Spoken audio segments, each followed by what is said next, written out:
Today we're going to talk about stopping the freight train. May sound a little funny, but it's going to relate to how we maintain our position, particularly in the squat, but you can also think about the deadlift.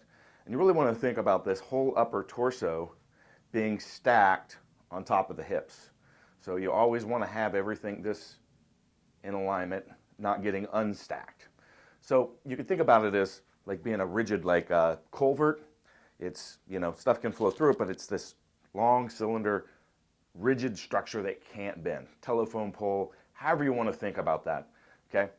You want that, boom, on top of the hips. That's how we're going to squat, okay?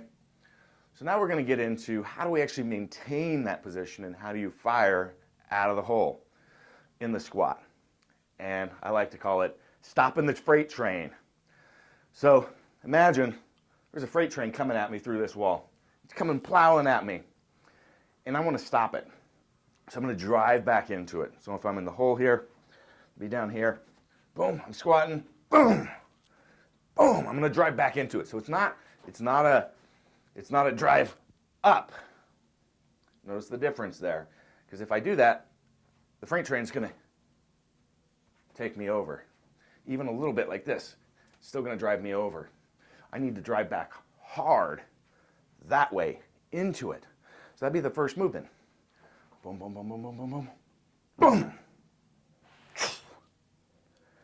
And what you'll find, so I'm going to do it without the wall there, boom. Notice my hips automatically popped up. And that's what you'll find as you stop the freight train, that you'll be like 3 inches out of the hole. And then, hey, let's go ahead and finish the stop. But that movement allows you to really get this torso repositioned up on top of the hips before you squat without losing that loaded, stacked cylinder that we always want to maintain. You can also think about this in the deadlift. Last movement, boom, engage your lats, boom, boom. I'm going to drive back, try to get that torso right up over the top of those hips, again, without losing that functionality. So this is important, this is critical. You want to do it with intent. Imagine there's a bunch of kids on that train track right in front of you. You need to save them. You need to stop this damn train from coming through. It's not going to crush you, it's going to crush them as well. It's your duty. That's what you want to think about it. With intent, fire, drive into that damn freight train and stop it. Stop the freight train.